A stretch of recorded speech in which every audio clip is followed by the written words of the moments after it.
Hello there, and happy Earth Day from Town Meeting TV, and welcome to this episode of Under the Dome, which is Town Meeting TV's coverage of the Vermont legislature. My name is Bobby Lucier, and I'll be hosting this program. Today we're talking about the environment and climate and what the legislature has been up to on those issues.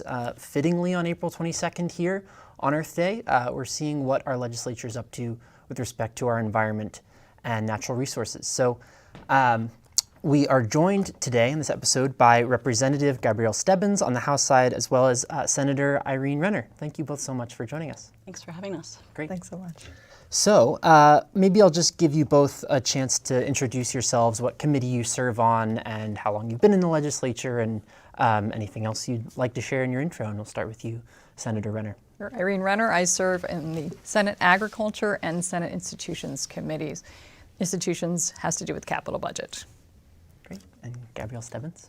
So Representative Gabrielle Stebbins, and I am part of Chittenden 13. There's another House rep that serves the south end of Burlington, and I serve on the House Environment and Energy Committee, but I also do two other things related to sort of climate energy work.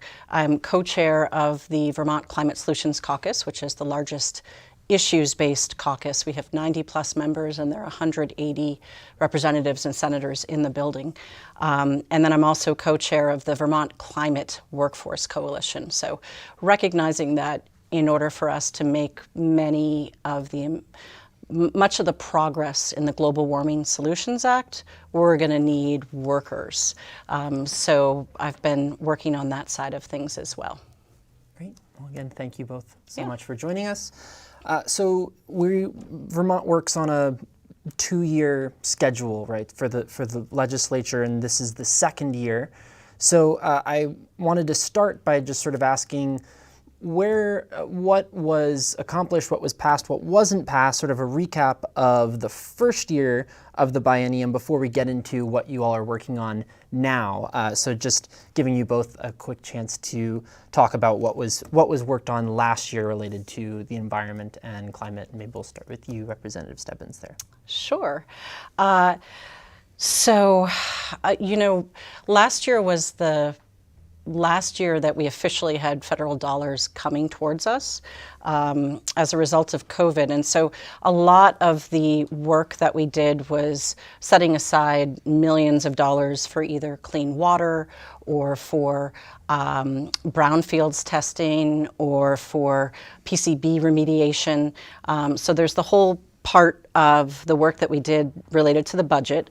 But in terms of policy, we provided some support for organic dairy farmers. You might remember that probably better than I do, but we had a small farm diversification 1-year pilot program. In my committee in particular, we spent a lot of time on an act that did pass that really brings stakeholders together to identify how we can conserve 30% of Vermont's land and waters by 2030 and 50% by 2050.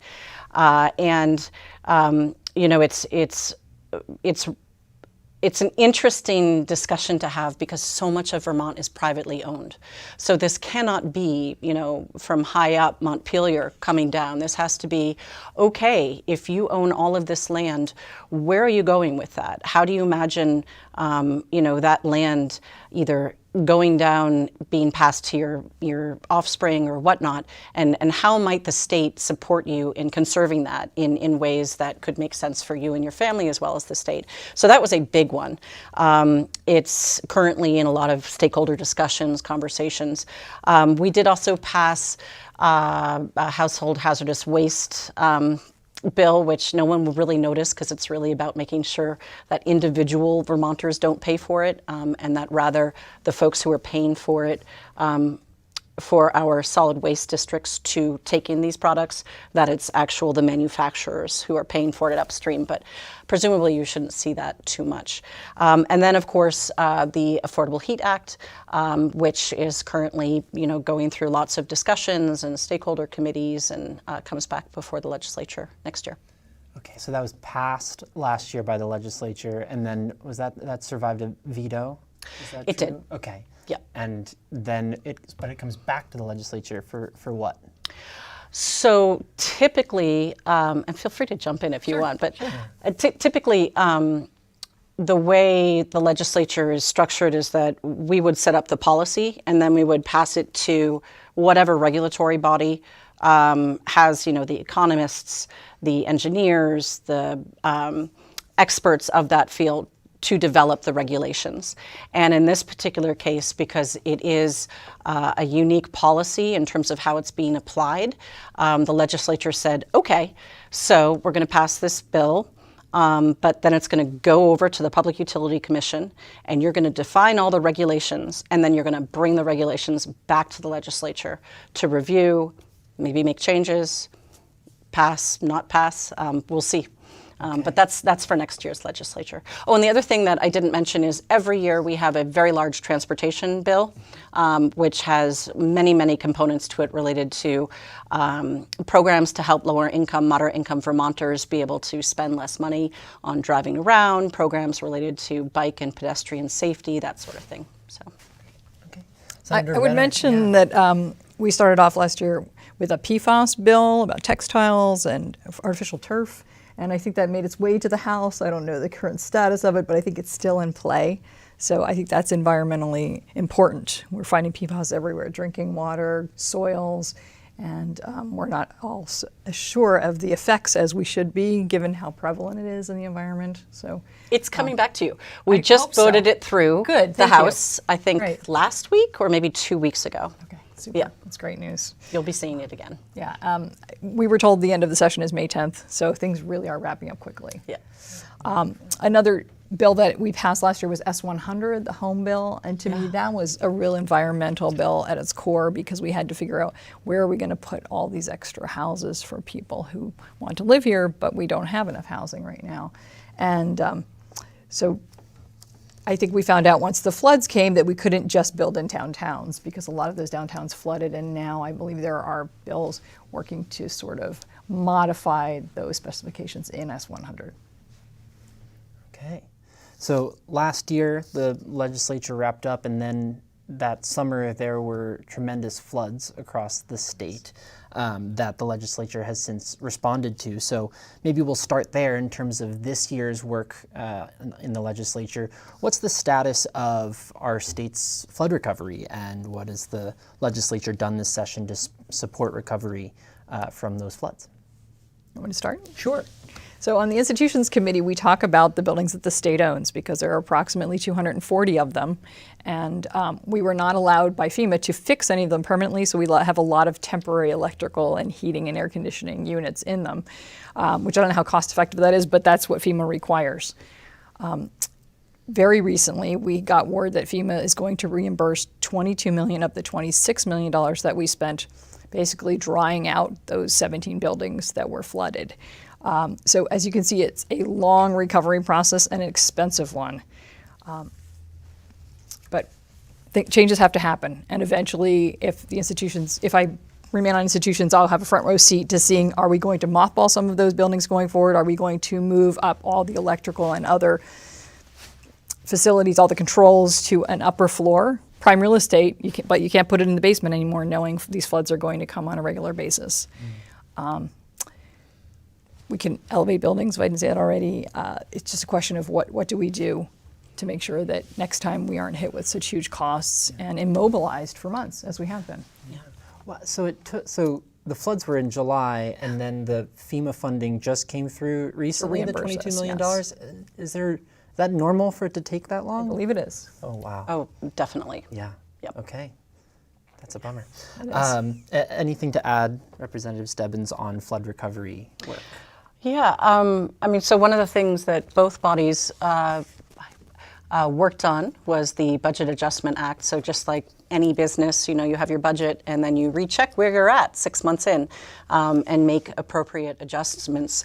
And so one of the items that had been in there from the House side was $22.5 million for flood-impacted towns to essentially help with some of that impact. And And we also passed Act 82, which basically allows the Vermont Department of Taxes to approve reimbursements to towns related to the education fund. And, you know, those are sort of the shorter term, you know, assistance. The bigger question, per what Senator Renner was saying, was so much of Vermont has been developed and is really integral to our river ecosystems. And so, you know, there is a question, per what the senator was saying, about S100 and, you know, from last year, where do we build and how do we rebuild and do we rebuild? And so a couple of the bills, S213, which is currently actually we just voted it out on Thursday, related to river corridor management and wetland management. How do we entice people to preserve more wetlands rather than build in them or develop them in some way? Also looking at dam safety and some other elements there to start the conversation of there's not going to be enough money in the world, and certainly not in Vermont, to keep continuing the way we're doing right now, which is a lot of our communities are built within towns. So how do we shore up those communities, are built along rivers, along waterways? How do we shore up that infrastructure? And per what the senator was saying, when do we elevate it? When do we say, okay, we're going to prioritize funding over here, building over here in this other area? And so that's a lot of S213. Yeah. And I think something that's related to the recovery from maybe not this flood, but future floods is a bill that's passed through the Senate, I believe, the Climate Superfund Act. So can you tell us maybe either of you about this act? I know it started in the Senate, but not in your committee, right, Senator Renner? But this is an act that had a lot of support in the Senate and could potentially play a big role in how the state funds recovery from future climate disasters. So my understanding is it's based on the Superfund Act, the idea that someone poisons your land or your air, in the case of these oil companies, that those vendors are actually responsible for cleaning up. And I voted for it. I'm excited about it. I don't know how many years of court cases we're going to have to go through, how much litigation it will take to see any money, but there should be a large pot of money at the end of this, and we hope that that will help us with some of these remediations. Yeah. I mean, it's really based on the polluter pays model, which we have seen again and again and again as part of, you know, solid grounding for various court cases, that if a polluter knowingly continues to pollute, that there should be some accountability there. So that has just made its way through my committee, and but it's interesting because it's first and foremost a judiciary bill, so it's a lot more related to court procedures and you know, the precedents of the Superfund Act from many, many decades ago. Right. And so this Superfund, so it would be fossil fuel companies that would be paying into the Superfund based on how much they've emitted, and then that fund would be used to support climate adaptation and recovery from climate disasters. Is that That's my the idea? At a high level, Okay. yeah. I mean, you know, there are all the steps of like Agency of Natural Resources would do this to assess how, you know, what percentage of emissions came from where and what kind of impact that was, and then it brings in the State Treasurer Office to determine what that financial impact is. So yes, it gets into the details very, very quickly. Yes. But at a high level, that's generally. And is it emitters that are just based in Vermont, or where could these possible contributors to the Superfund actually be based? No, generally these are very high upstream. They're not necessarily, someone who's driving their car, because technically, if we drive vehicles with gasoline or heat our homes with oil, we are all creating emissions as well. This is much more focused on higher upstream, the extraction and production of fossil fuels. So it's not so much like Vermont-based companies per se. So not tracking emissions in Vermont, it's tracking emissions generally contributing to climate, carbon in the atmosphere? It's tracking overall emissions and then correlating that to how the breakdown is of different companies in terms of how much sales they had of a certain product. And then there's a whole other component that looks at, okay, now Vermont specifically, what are the financial damages?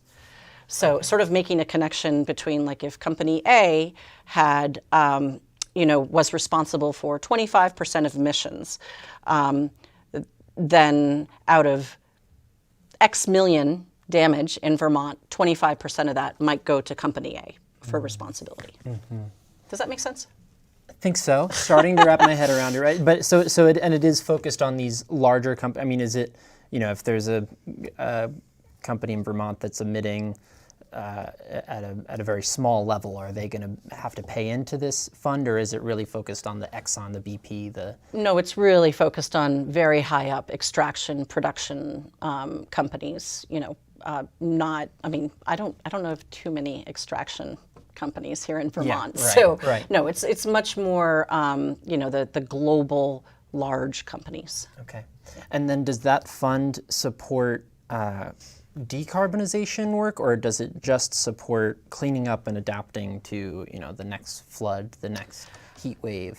Yeah, so there is actually what it relates to is climate change adaptation projects. Okay.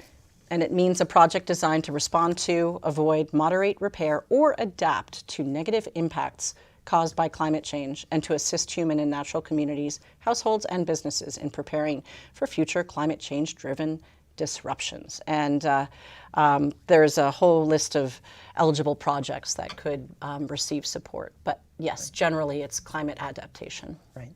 And so you're both expecting some litigation on this piece. Is that sort of that's what we're seeing in other places that are looking at this. And Vermont this would be the first in the nation, right?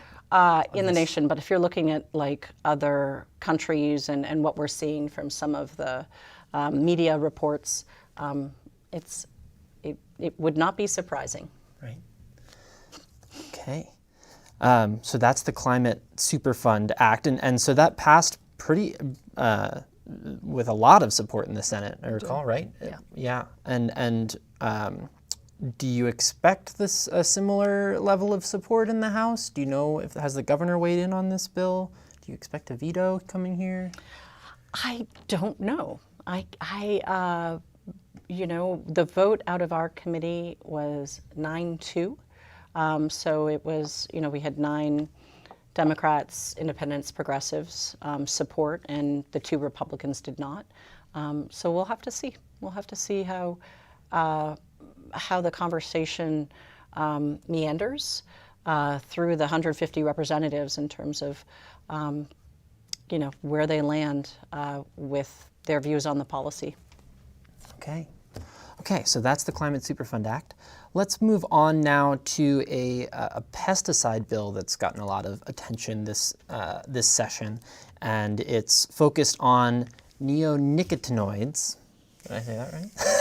You did, thank you. Well done. Shortened to neonics often. So This was a bill that started in the House, and these are pesticides that are used mostly on corn and soybean seeds, right? And it's at the seed. It's actually on the seeds themselves. On the seed themselves. Okay. And have been found to be really toxic to pollinators, bees, right? And I know this is this in your committee now, Senator? It was yes, it was in the Agricultural Committee in the Senate for quite a while. We've exploring it the whole time, knowing it was coming over from the House. The House overwhelmingly supported it. And it's spent a long time. I didn't know if we were going to talk it to death or actually vote it out, but we did vote it out the other day. Some background on it is that not only are neonics attached to seeds to sort of start in the ground to kill off any pests that might attack the seed at that level, which is where we're told from farmers is a big threat. And then some of the neonic ends up in the plant, in the pollen, et cetera. And that's where we worry about the bees. Although I was told 75% of pollinators nest underground, so having that pesticide in the soil, and it is indeed persistent, is a problem over time. In addition to using neonics on seeds, the House bill banned neonicotinoid use in turf applications, such as golf courses that rely on it for at least an annual treatment to keep the grubs down. So the Senate version of the bill at the last minute removed that exception for golf courses, or put, took golf courses out of the ban, I should say. So we made an exception for turf uses, which was concerning to some folks. But the thing that caught me by surprise was that this bill was initially passed starting in 2029 as far as going into effect.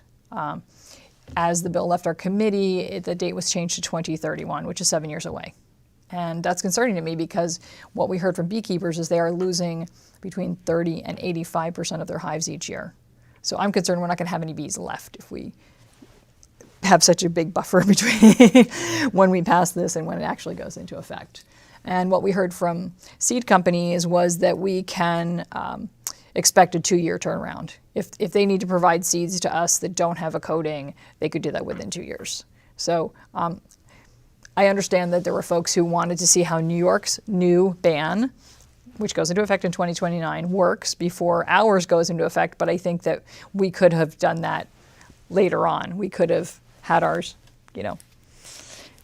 start when New York starts. And in fact, there were a bunch of clauses added to our bill again on the last day before we voted it out that made our bill compatible with New York and in fact following New York's lead, such that if New York changes their effective date or changes anything about the way they're going to put their ban in effect, Vermont would be following their lead.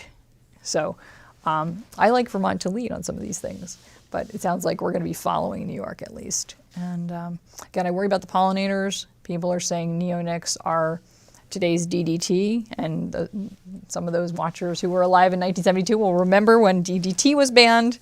It was a synthetic organic chemical that was very deadly, and neonics are as well, not just to bees and other pollinators, but other insects. And in fact, someone testified the other day and mentioned that when you use neonics, you're killing the predators of the pests. So it may be somewhat self-defeating. Yes, you're killing the pests, but you're monkeying with nature in a way that may not be something that down the line we're very proud of. And indeed, the bees are really suffering. And the U.S. is not the first country to consider bans on neonics. Europe has done this. Canada, Ontario, both, and Quebec have had bans in effect since 2019. They haven't seen a lot of difference in yields. So we did receive testimony from dairy farmers and people who are concerned that if they stop using neonic-treated seeds, they will see a decrease in yield that will affect their bottom line. And I would hope not. And I would hope that the data from Canada would somewhat track with what we can expect to happen in Vermont. But there was a lot of concern that not having this tool in the toolbox would prove dangerous for their economic survival. So that was the debate in committee. Do we choose the bees over the dairy farmers? And that's never pretty when you have to pick a winner and a loser. And so that's what's gone on. I was the one member who voted no on the bill as it was going out of committee because I was extremely concerned about the date, and I wanted to draw attention to that fact, that I think we're pushing this out way too far. Yeah, 7 years from now. Yeah. It's a long time. Yeah, Representative Stebbins, what have you heard on this bill? I know it wasn't in your committee, right? It was in agriculture, but have you heard anything from your constituents about this bill, or what's your thinking on this issue? I think this issue just sort of clarifies how challenging things are, because obviously we need farmers. We also need bees. So we're often in this place as legislators where, we have to vote yes or no, black or white, on something that's not really, that's not a great answer, black or white.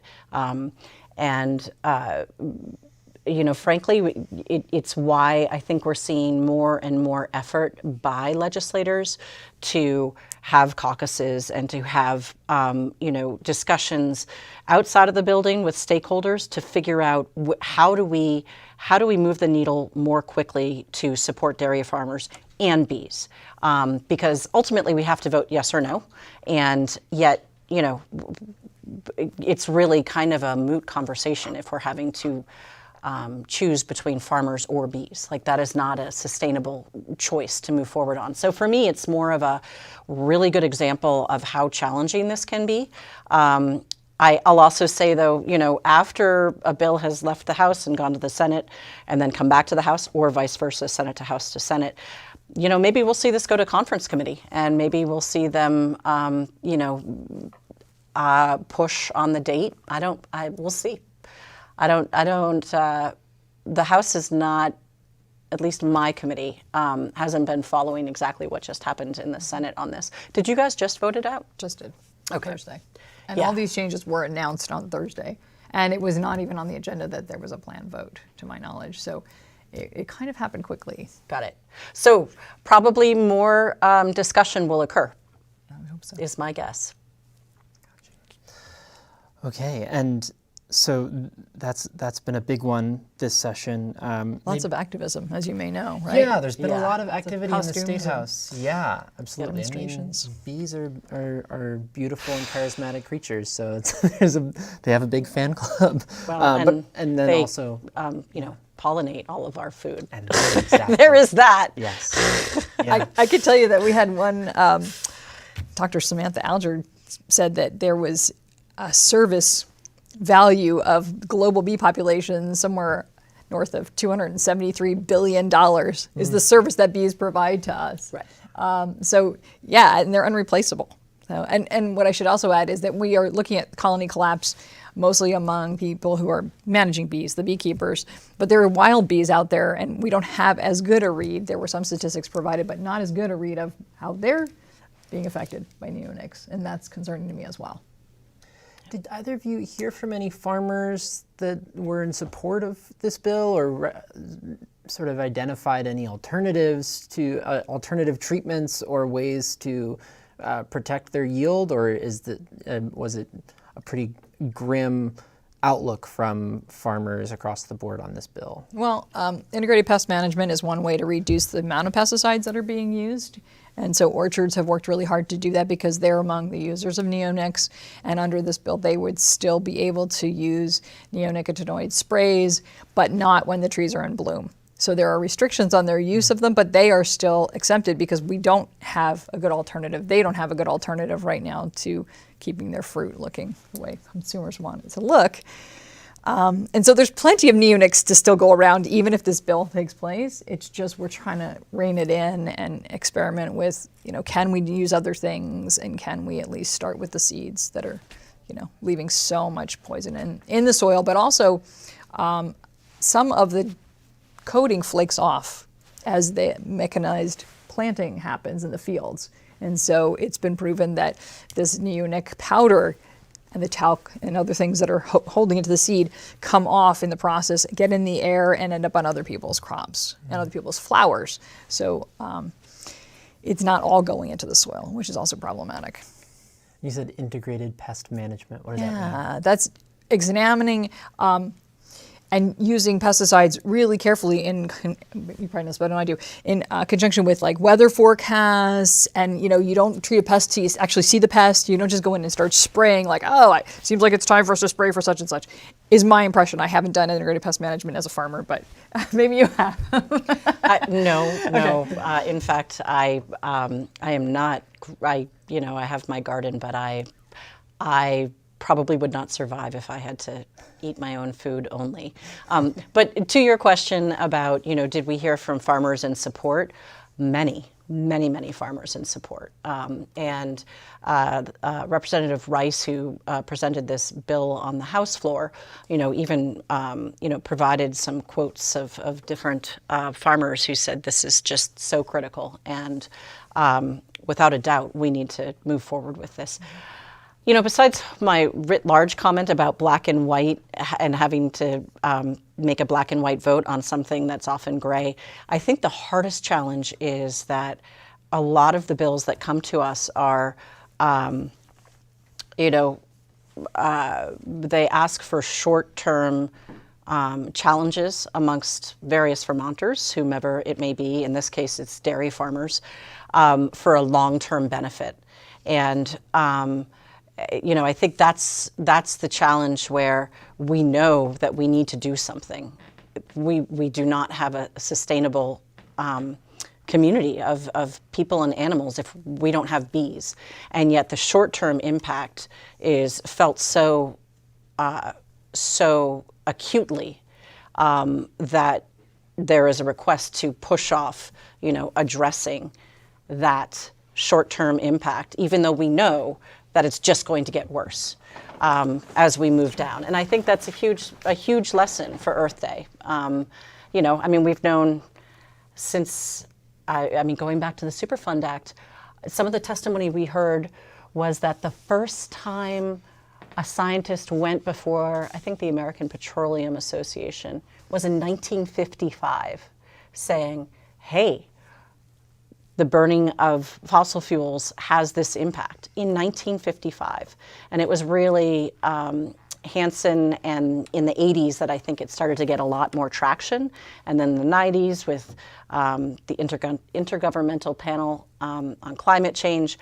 And here we are in 2024, still pretty much nibbling around the edges. And we've got to stop, kicking the can down the road, because the road's not that long.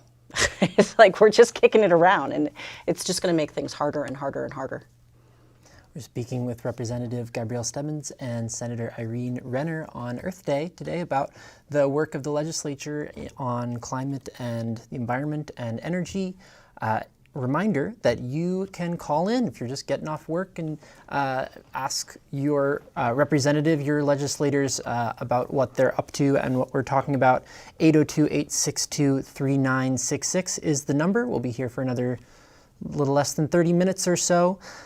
Now, I think you mentioned the work on climate in the legislature. Maybe we'll turn to the Renewable Energy Standard bill, and I don't actually totally know what the status of this bill is, but maybe Representative Stebbins, you can fill us in here. But this is one of the bills that the legislature has been looking at this session that's focused on reducing emissions. Is that right?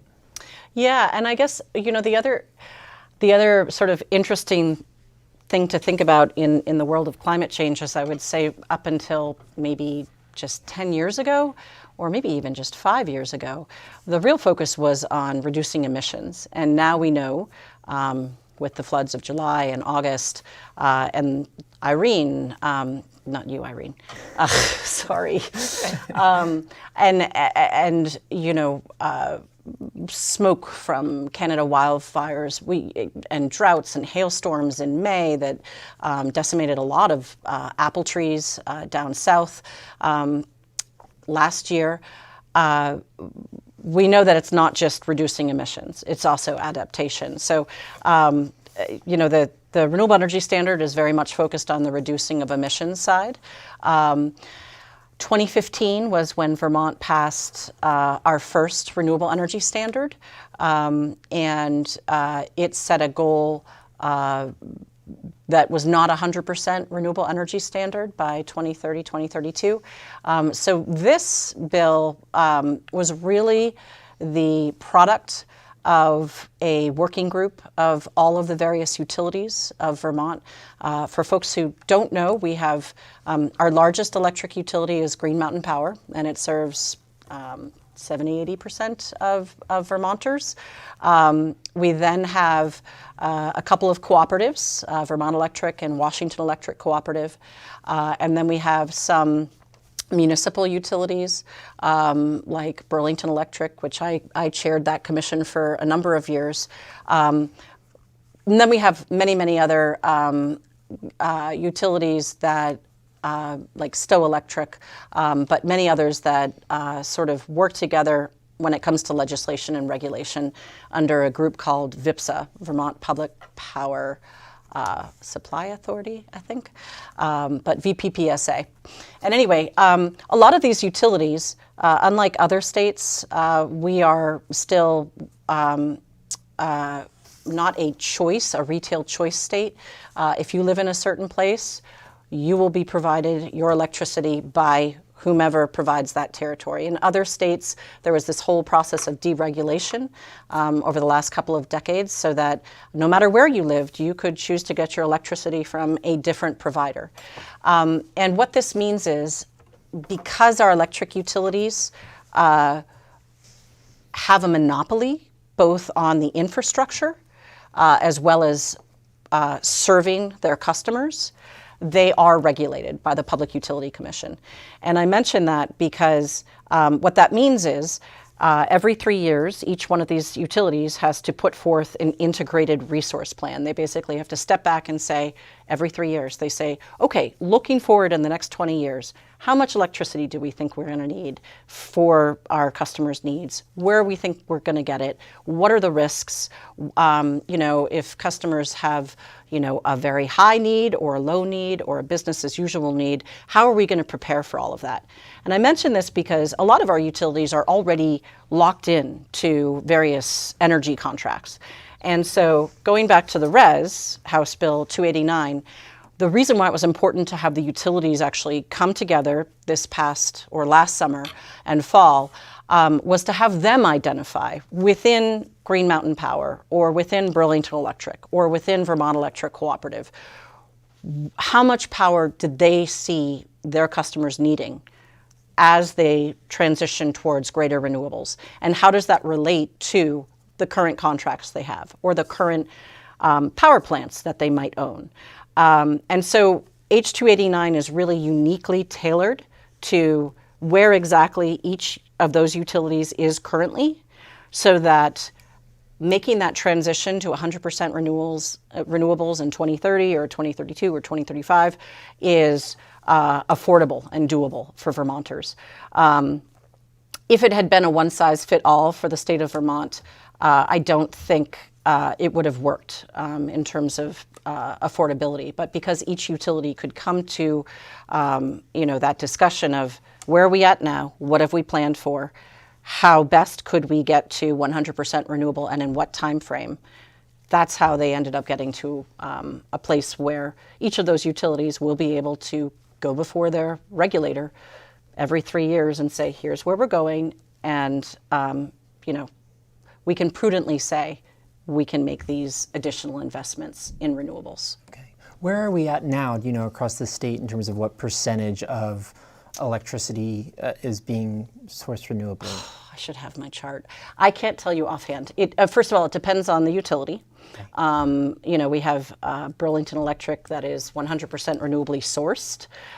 We have Washington Electric is at 100% with their Coventry landfill. So it depends, and there are other smaller utilities that are 100% because they have, a very historic, long-standing hydroelectric dam. So it depends on the utility. It also depends on how they participate in the trading of renewable energy credits in the New England marketplace. So it really does depend. Do you have a ballpark? I should. Are we a quarter of the way? Are we halfway? If it weren't 6 weeks ago that we were looking at the RES, I would have it. I should. I'm embarrassed to say I do not off the tip of my tongue. That's okay. And then just a last question here. Well, I guess Senator Renner, I want to give you a chance to chime in. So did this pass the House, and is it in this? Okay, so it's over in the Senate It's side in the of things. Senate, and I think Senate Natural is still discussing taking testimony. I don't think it's left Senate Natural yet. Okay. Have you heard anything from your constituents, or are you thinking about this bill yet, or it's not? I had a lobbyist approach me at 5 o'clock on Friday. It's really just getting into my radar. Okay. So. Okay. Gotcha. And the term renewable, what does that mean? Renewable energy. So I think the easiest way for me to answer that is by the type that is typically allowable here in Vermont, which is wind, solar, hydroelectric. Nuclear is not considered part of it. Also various forms of biomass. And that's one of the things in this renewable energy standard is say, okay, we have 2 existing biomass electric plants. We recognize that that technology from the 80s is not as efficient as other options, and it does create emissions, so there will be no further biomass electric plants in Vermont. So that's in this res, is to say no further, there's a ban on future plants of that type. Ban on building more. Yes. But so would it still allow for the McNeil plant to continue? Yes, but there are details within that, but yes. Okay. Would it change the way that, is McNeil going to change the way that it operates based on this bill at all in the next 10 years? Or McNeil has been changing the way it operates for probably since it was originally constructed. And part of that is from state requirements. Part of that is air quality requirements. Some of that is also to meet renewable energy requirements in other states. So they've added like scrubbers to improve emissions and et cetera from that.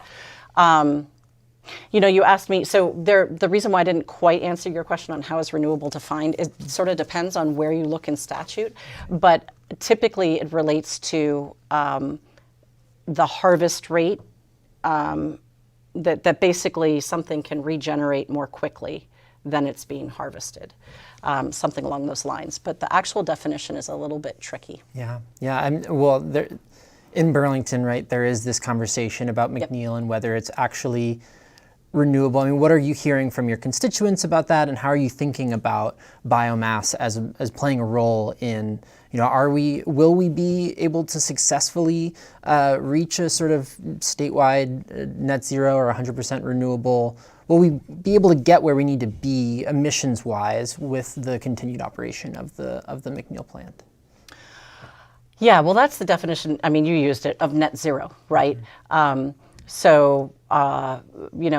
In some place, if you're still emitting, like from a biomass plant, then you would have to have additional clean energy credits somehow else to net that out.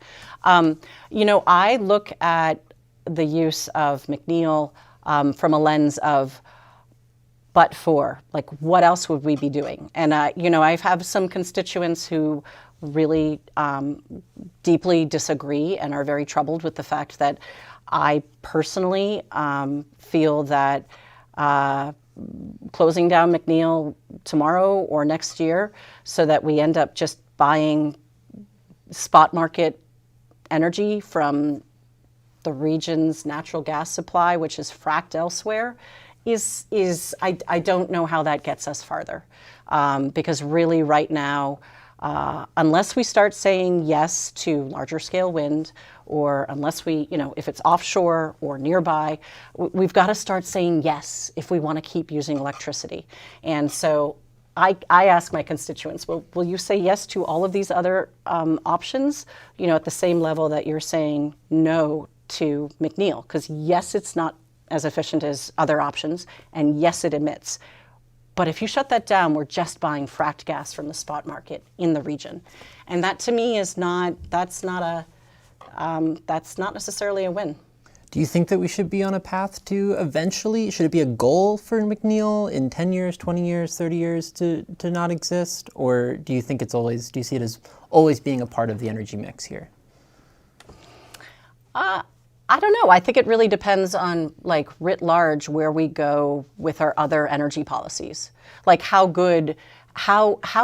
much more efficient can we be with how we're heating? Are we going to see more larger scale wind offshore or nearby? Because if we don't actually pick up those other renewable energy options, then we're kind of throwing out more eggs from the basket without replenishing the basket. So I think I'd say I'd want to keep watching how the market evolves. Okay. Senator Renner, anything to add on the McNeil plant, the sticky wicket there? Anything else about renewable energy before we move on? I think there's been a question about the price tag. How much will this increase electric costs for consumers? Originally, there was a $1 billion price tag. That's been reduced in recent months. So I think that's where my constituents in Chittenden North sit. They really don't want a carbon tax. They just don't want to have to pay any more money because they feel like living in Vermont is unsustainable already. And then they just face education tax increases, and they're just seeing right ahead of them down the road the clean heat standard and now the renewable energy standard, and they're worried.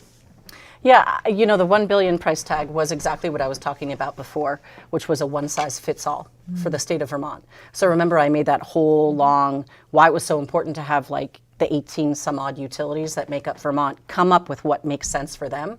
And so that was part of that initial analysis. It was, okay, if we just make all the utilities do this one approach that doesn't reflect the fact that some of the utilities are already at 100%. And some of the utilities have long-term contracts. So that's why there is such a big difference, because the final estimate from Joint Fiscal came down of a range between 150 million to 450 million over the next 10 years. And that is also concerning. Again, I look at it from a broader market perspective of, I mean, have we seen energy costs go down? What we have seen is that when we, every 3 years, have a 20-year plan and we're really digging into the numbers, we're able to make sure that any potential increases are as affordable and as limited as possible. And so for me, it's actually more scary to not have a plan and to be like, okay, well, let's just, you know, I think when you lock into fuel sources that don't have an ongoing price tag, like the sun or wind, and you do it smartly, then that's how you actually create a more affordable plan. Great. With we've got maybe 15 or so minutes left, and I want to, well, I want to ask, I want it to be quick, but it probably won't be. The Global Warming Solutions Act was passed a few years ago, and that mandated the state to make emissions reductions. And so do either of you have an update on, you know, are we going to meet those goals? And if we don't, what's the consequence? What happens if we don't actually meet those emissions reductions? I think was the first goal 2025, or was it later than that? I think it was 25. Yeah. So how are we doing with that progress? I don't think we're coming close to meeting it. And in fact, last year I sent a bill to the Senate Natural Resources Committee asking them to push the dates out because there was talk about a lawsuit. And I thought the last thing we need to do is, as a legislature, is keep a date on the books that is obviously not going to be met and invite lawsuits when, again, it's so unaffordable already for some people to live in Vermont. The idea of a lawsuit coming down on us when we could push the dates out 5 years or 10 years on each of those benchmarks seemed to me like a sensible thing to do, but the bill went nowhere. So that was my attempt to sort of right size our expectations, because we could see we were not on track for these goals, which I think were ambitious at the time. But, you know, again, if you don't set a high goal, you're never going to come close to meeting any goal. So I have no problem with setting a target. I just think that we have to be realistic about it. And on that note, the Global Warming Solutions Act is. I had a question and it's escaped me. Do you have any further thoughts about this, Representative Stebbins? Yeah, I guess it just gets back to how do we want to approach this challenge? We know it's coming. We know we're going to have more flooding. We know we're going to have more unexpected storms that impact farmers or ski resorts or tourism. And it's so how are we going to look at all of these challenges that we've talked about in the face squarely and make plans for it? And for me, it just goes back to just a firm belief that kicking the can down the road is not an option. And I think it's why it's so important. One of the things that we've heard a lot of testimony about, and actually today, a bunch of announcements were just released by the Environmental Protection Act with regards to solar for all, and Vermont was awarded 62 million, 70, I'm not sure how much. I should have looked that up again. But several states went in to get funding. And so I think with the Inflation Reduction Act from a couple of years ago, really setting up the programs and the policies in Vermont so that the Vermonters that are struggling to pay their bills are able to leverage those federal funds is really critical. One of the things that I didn't mention, there's a S305 just got out of my committee. It's called the Miscellaneous Public Utility Commission Bill. It's just a very juicy name.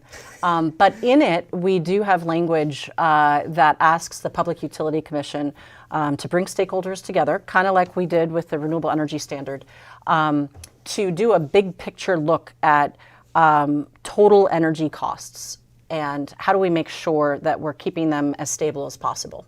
So if you look at the costs that a Vermonter spend to drive to work, to heat their home, and to power their home, when you look at those total energy costs, how do we make sure it's as affordable as possible as we shift away from fossil fuels towards renewables? Because again, the hard part is that upfront cost.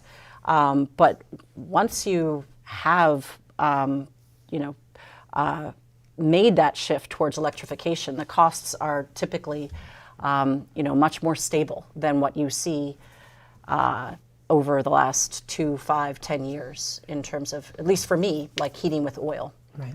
I did remember that question, which you mentioned, Senator Renner, a lawsuit. So what does that actually look like if, who would be suing the state in the event that we don't meet these goals? It remains to be seen. Okay. Is it kind of anyone could sue the state? Anyone could sue the state for us missing that deadline. Okay. And then win a settlement? How would that work? Well, the language is, if I recall correctly, the language does clarify that if the state is making a good faith effort, something along those lines, it is that it wouldn't necessarily be held accountable. It's more that if we have not seen the state move forward with various policies or programs, and if it appears as though the state is not trying to make a good faith effort, that's where you could see someone choose to file a lawsuit. Okay. So we only have 5 minutes left, and we have just the brief and simple topic of Act 250 to cover in those 5 minutes. Brief and simple. Yeah, just a quick little add-on at the end here. So there are some pretty big changes to Act 250. Coming to Act 250 is Vermont's land use and development system that regulates how how development is reviewed and environmental regulations are upheld in development planning. And I wonder, so this is the H687 started in the House. Maybe Representative Stebbins, can you just talk a little bit about what changes might be coming down the pike for development in Vermont? Sure. Well, for starters, I think it's helpful to know that this conversation has been going on for like 8 years. I think we've had 3 Act 250 reform bills come before the House and the Senate. And, the Act 250 is 50 years old. There are a few key pieces to keep in mind. Right now, the Natural Resources Board and district coordinators, they basically start to do an environmental review based off of the size of a project and not necessarily the location of a project. And so first and foremost, this really tries to focus on not necessarily the size, but the location. I mean, do you have to go through a full Act 250 Act 250 process if you're building where everything's already been built up, but but it's just because you're a certain size? Or should we really be focusing on making sure that if someone wants to build something right along a river's edge that ends up being flooded, maybe that, even though it might not trigger the size requirement, maybe that is what we should be reviewing. So it really tries to align when we review something. That's a huge piece, to shift to location-based jurisdiction, so where you're building it. But the bill really does three things. The first 50 pages, actually just out as it left my committee, focuses on reforming the Natural Resources Board so that it's a professional board. Right now it's not. And to be making these challenging judgment calls and really filtering through all of the environmental criteria, et cetera, it makes sense to actually have a professionalized board. So that's, it has several board structure changes. The middle part related to that location-based instead of size, it basically says communities can work with their regional planning commissions, their RPCs, to and Act 250, and the Natural Resources Board to either be a Tier 1, which is our very densest, Montpelier, Burlington, Winooski, Brattleboro, St. Johnsbury, like a Tier 1 town where they might already be doing the bulk of Act 250 themselves. So why are we duplicating efforts? So that would be Tier 1A. Tier 1B is a whole bunch of not quite, Winooski or Burlington or South Burlington, but has infrastructure in place, has staff. So Tier 1B, figuring out what that alternative permit process would be so that it would be more streamlined and more consistent across the state. Tier 2, it brings, well, I'll skip to Tier 3, which is the rarest and most critical areas within the state that have national, statewide significance for protection. For environmental protection, you mean? Yeah, for the most part. I mean, I think of Camel's Hump. Or a really unique ecosystem where there's this only one rare state mushroom or whatever the case may be, since we didn't get to that bill. But Tier 3 has a whole stakeholder process to bring landowners to the table to talk through how do we identify Tier 3, looking at the science, and then also looking at, again, going back to the very beginning, vast majority of this land is privately owned. And then Tier 2 is sort of the land in between. And that has a stakeholder as well as an Agency of Natural Resources process to figure out how that's defined and then what the regulations would be. And then the third part of the bill is supposed to make all of the support and money that the Agency of Commerce and Community Development can help communities develop, if it's technical assistance or funds, that those programs from ACCD are more accessible, so that communities, even really small towns, can actually, get support to look at whatever they might be looking at within their own local planning process. Okay, so focusing more on location rather than size. And then the other piece is now it's in the Senate side, where they took a housing bill from Senate Economic Development and are looking at how to combine those housing bill pieces in a way that makes sense with all of the Act 250 reform community planning pieces that came over from the House. Senator Renner on the Senate side, anything to add? I haven't seen it yet. You haven't seen it yet? Looking forward to it. It's coming in. And the governor says that this would make it harder to build housing in some places. Is that true? Would that be an impact of this? I mean, I would say that this bill is really supposed to make it easier to build housing. Towns literally have to raise their hand and tell the RPC that they want to be, a certain status, a certain tier, and then if they have water or sewer or soils that can handle wastewater. And if they're able to contract to their RPC for support, they can be that town, and then they can do up to 50 units of housing. So I would disagree writ large. It's really supposed to say, hey, if we know we want housing in communities and we know we need to do it smartly, that this bill tries to do that. The one piece that I'll say is that Tier 3, I mean, there are certain rare places in Vermont that I think most people might agree we shouldn't build housing, and that could be hypothetically where it could be harder. Right. Okay, so much going on in the legislature relating to environment and energy on Earth Day. It's been so nice to chat with you both, Senator Irene Renner and Representative Gabrielle Stebbins. Thank you both so much for joining. And we didn't even get to the state mushroom, but next time. I mean, that's a short one. I don't know, Senator Renner, do you want to just share, maybe after a little drum roll, what our new state mushroom is? It is the bear's head tooth mushroom. There you go. So You can Google it. Thank you. And a bunch of Vermont students really worked towards it. They so really it's did. it's a neat, delightful. yeah, it's a neat example of just Civics and science. Yeah, and- civics and science, and having Vermonters understand just how close they are and can be to policy. That's awesome. Great. Well, thank you both for joining us, and thank you for tuning in. And happy Earth Day from everyone here at Town Meeting TV. You can find this episode of Under the Dome and many more on cctv.org. Thanks so much.